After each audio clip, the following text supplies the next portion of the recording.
هو يعني طبعا ألفني في الاغاني من زمان جدا، انما حب الناس. دكتور حمام.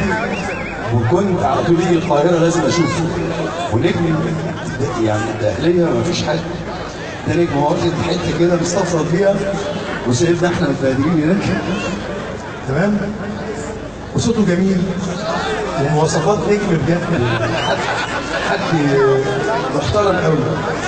هو دكتور على فكره. كل ساعه في دكتور حمام فاي. دكتور حمام ده قد المنصوره، ومن احسن المطربين اللي جابته من المنصوره، وكلنا بنحبه في مصر. احنا مش بنحب المشهورين وبس، يعني هم على مستوى الدنيا كلها، لا، في ناس محترمه عامله شغل في بلدهم كويس قوي. فانا بحترمه قوي، وهو معانا دلوقتي كان لازم نسقف له في الحمام. وتسقيفه تاني عشان حمام. بليز، هو ده الكلام ولا يهمك؟